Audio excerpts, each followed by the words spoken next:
शिवपुराण वायव्य संहिता में आज आपको भक्तगणों षष्ठ धौ शोधन की विधि की कथा बताऊंगा। आप इसको ध्यान पर सुने और इस चैनल को लाइक करें, सब्सक्राइब करें। भगवान शिव आपका कल्याण करेंगे।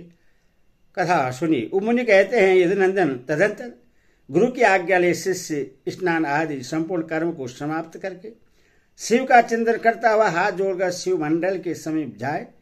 इसके बाद पूजा के सिवा पहले दिन का से सारा कृत्य नेत्र बंधन पर्यंत कर लेने के अनंतर गुरु से मंडल का दर्शन कराएं। आग में पट्टी बंधे रहने पर शिष्य कुछ फूल बिखेरे, जहां भी फूल गिरे वहीं उसको उपदेश दे। फिर पूर्वत उससे निर्मालय मंडल में ले जाकर ईशान देव की पूजा कराएं और शिवाग्नि में हवन करें। यदि शिष्य ने दुस्वप्न देखा हो तो उसके दोष की शांति के लिए 100 या 50 बार मूल मंत्र से अग्नि में आहुति दें। तदंतर शिखा में बधे हुए सूत को पूर्वक लटकाकर आधार शक्ति की पूजा से लेकर निवृत्ति कला संबंधी वागीश्वर स्वरी पूजन पर्यटन सब कार्य होम पूर्वक करें। इसके बाद निवृत्ति कला में व्याप्त सती वागीश्वरी को प्रणाम करके मंडल में महादेव जी के पूजन पूर्वक 3 आहुतियां दें। शिष्य को एक ही समय संपूर्ण योनियों में प्राप्त कराने की भावना करें। फिर शिष्य के सूत्रमय शरीर में ताड़न पोषण आदि करके उसके आत्म चैतन्य को लेकर द्वादशासन में निवेदन करें। फिर वहां से भी उससे लेकर आचार्य मूल मंत्र से शास्त्रोक्त मुद्रा द्वारा मानसिक भावना से एक ही साथ संपूर्ण योनियों में संयुक्त करें। देवताओं की 8 जातियां हैं। त्रियक योनियों, पशु पक्षियों की 5 और मनुष्य की 1 जाति है। इस प्रकार कुल 14 योनियां हैं। इन सब में शिष्य को एक साथ प्रवेश कराने के लिए गुरु मन ही मन भावना के द्वारा शिष्य की आत्मा को यथोचित रीति से बागेश्वरी के गर्भ में निविष्ट करें। बागेश्वरी में गर्भ की सिद्धि के लिए महादेव जी का पूजन प्रणाम और उनके निमित्त हवन करके यह चिंतन करें कि यथावत रूप से वह गर्भ सिद्ध हो गया। सिद्ध हुए गर्भ की उत्पत्ति, कर्मानुवृत्ति, सरलता, भोग प्राप्ति और प्रेति का चिंतन करें। तत्पश्चात उस जीव के उद्धार तथा जाति, आयु एवं भोग के संस्कार की सिद्धि के लिए 3 आहुति का हवन करके श्रेष्ठ गुरु महादेव से प्रार्थना करें। भोग तीर्थ विषयक आसक्ति तथा भोग तीर्थता और विषयासक्ति रूप मल के निवारण पूर्वक शिष्य के शरीर का शोधन करके उसके त्रिविध पास का उच्छेद कर डालें। कपट या माया से बधे हुए शिष्य के पास का अत्यंत भेदन करके उसके चैतन्य को केवल स्वच्छ माने।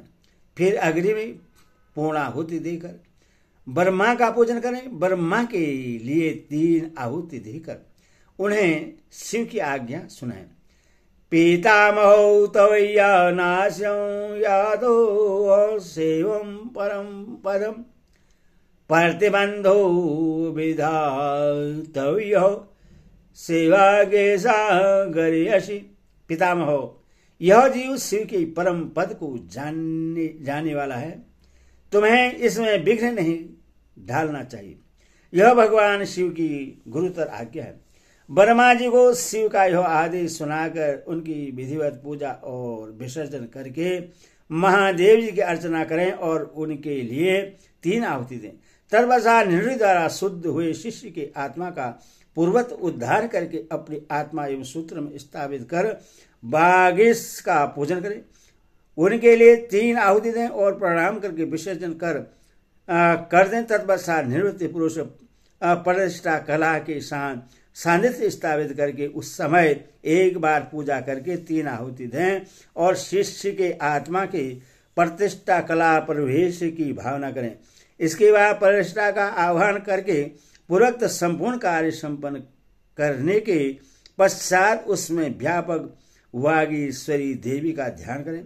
उनकी कांति पूर्ण चंद्रमंडल के समान है। ध्यान के वशात शेष कार्य पूर्वत करें। तदनंतर भगवान विष्णु को परमात्मा शिव की आज्ञा सुनाएं। फिर उनका भी विसर्जन आदि शेष कृत्य पूर्ण करके प्रतिष्ठा का विद्या से सहयोग करें। उसमें भी पूर्वोक्त सब कार्य करें। साथ ही उसमें व्याप्त वागीश्वरी देवी का चिंतन पूजन तथा प्रज्वलित अग्नि में पूर्ण होमांत सब कर्मश संपन्न करके पूर्वोक्त नील रुद्र का आह्वान एवं पूजन आदि करें। फिर पूर्वोक्त रीति से उन्हें भी शिव की आज्ञा सुना दें। तदनंतर उनका भी विसर्जन करके शिष्य की दोष शांति के लिए विद्या कला को लेकर उसकी व्याप्ति का अवलोकन करें और उसमें व्यापक वागीश्वरी देवी का पूर्वत ध्यान करें। उनकी आकृति प्रातः काल के सूर्य की भांति अरुण रंग की है और वे 10 दिशाओं को उदासित कर रहे हैं। इस प्रकार ध्यान करके शेष कार्य पूर्वत करें। फिर महेश्वर देव का आह्वान पूजन और उनके उद्देश्य से हवन करके उन्हें मन ही मन शिव की पूर्वोक्त आज्ञा सुनाएं। तत्पश्चात महेश्वर का विसर्जन करके अन्य शांति कला को शांति कला तक पहुंचाकर उसकी व्यापकता अवलोकन करें। उसके स्वरूप में व्यापक वागीश्वरी देवी का चिंतन करें। उनका स्वरूप आकाश मंडल के समान व्यापक है। इस प्रकार ध्यान करके पूर्णाहुति होम पर्यटन सारा कार्य पूर्वत करें। शेष कार्य की पूर्ति करके सदा शिव की विधिवत पूजा करें और उन्हें भी अमित पराक्रमी शंभु की आज्ञा सुना दें। फिर वहां भी पूर्वोक्त शिष्य के मस्तक पर शिव की पूजा करके उन वागीश्वरी देवी को प्रणाम करके और उनका विसर्जन कर दें। तदनंतर शिव मंत्र में पूर्वोक्त शिष्य के मस्तक का प्रोषण करके यह चिंतन करें कि शांति कला का शिव मंत्र में विलय हो गया। छंदों अधवाओं से परे जो शिव की सर्वाधो व्यापनी पराशक्ति है वह करोड़ों सूर्य के समान तेजस्विनी है। ऐसा उसके स्वरूप का ध्यान करें। फिर उस शक्ति के आगे शुद्ध स्फटिक के समान निर्मल हुए शिष्य को ले जाकर बैठा दें और आचार्य कैंची को धोकर शिव शास्त्र में बतलाई हुई पद्धति के अनुसार सूत्र सहित उसकी शिखा का छेदन करें। उस शिखा को पहले गोबर में रखकर फिर ओम नमः शिवाय षोष्ठ का उच्चारण करके उसका शिवाग्नि में हवन कर दें। फिर कैंची धोकर रख दें और शिष्य की चेतना को उसके शरीर में लौटा दें। इसके बाद जब शिष्य स्नान आचमन और स्वस्थ वाचन कर ले तब उससे मंडल के निकट ले जाएं और शिव को दंडवत प्रणाम करके क्रिया लोभ जनित दोष की शुद्धि के लिए यथोचित रीति से पूजा करें। तदनंतर वाचक मंत्र का धीरे धीरे उच्चारण करके अग्नि में 3 आहुतियां दें। फिर मंत्र वैक्लव जनित दोष की शुद्धि के लिए देवेश्वर शिव का पूजन करके मंत्र का मानसिक उच्चारण करते हुए अग्नि में 3 आहुति दें।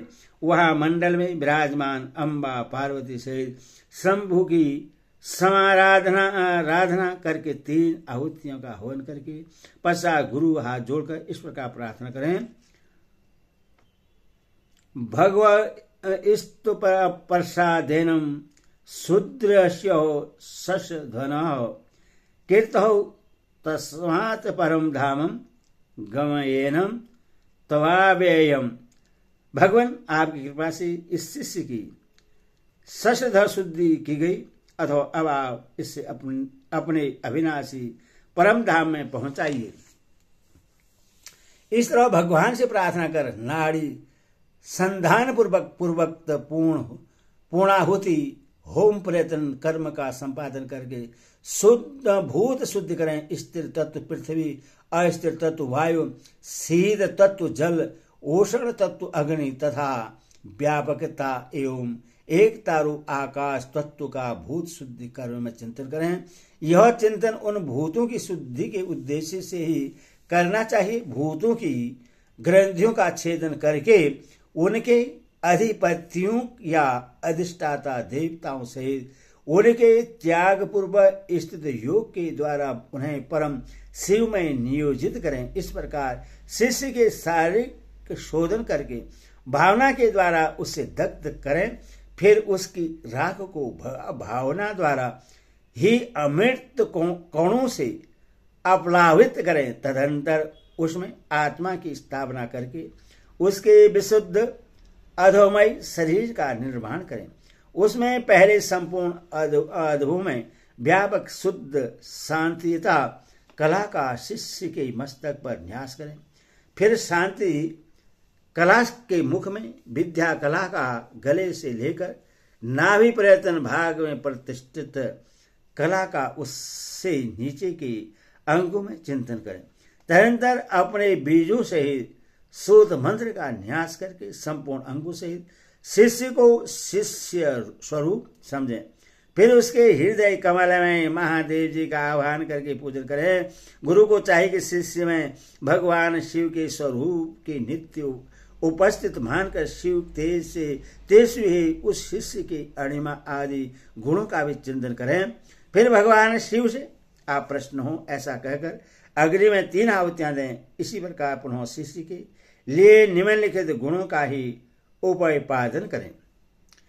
सर्वज्ञता, त्रिवती तथा आदि अंतरहित क्रोध और लुप्त शक्तिमता, स्वतंत्रता और अनंत शक्ति, इन गुणों की उसमें भावना करें। इसके बाद महादेव से आज्ञा लेकर उन देवेश्वरों का मन ही मन चिंतन करते हुए सगुजात आदि कलशों द्वारा कर्मश शिष्य का अभिषेक करें। तदनंतर शिष्य को अपने पास बैठाकर पूर्वोक्त शिष्य शिव की अर्चना करके उनकी आज्ञा लें। उस शिष्य को सेवी विद्या का उपदेश करें। उन सेवी विद्या की आदि में ओंकार हो, वह उस ओंकार से ही संपुटित हो तथा उसके अंत में नमः लगा हुआ हो। वह विद्या शिव और शक्ति दोनों से संयुक्त हो तथा ओम नमः शिवाय, ओम नमः इस तरह शक्ति विद्या का उपदेश करें तथा ओम नमः शिवाय, ओम नमः इन विद्याओं के साथ ऋषिचंद्र देवता शिवा और शिव की स्वरूपता, आवरण पूजा और शिव संबंधी आसनों का भी उपदेश दें। तत्पश्चात देवेश्वर शिव का पुनः पूजन करके कहें, भगवान मैंने जो कुछ किया है वह सब आप सुकृत रूप कर दें। इस तरह भगवान शिव से निवेदन करना चाहिए। तदंतर शिष्य सहित गुरु पृथ्वी पर दंड की भांति गिरकर महादेव जी को प्रणाम करें। प्रणाम के अनंतर उस मंडल से और अग्नि से भी उनका विसर्जन कर दें। इसके बाद समस्त पूजनीय सदस्यों का क्रमश पूजन करना चाहिए। सदस्यों और ऋतुजनों की अपने वैभव के अनुसार सेवा करनी चाहिए। साधक यदि अपना कल्याण चाहे तो धन खर्च करने में कंजूसी न करें। ओम नमः शिवाय, ओम।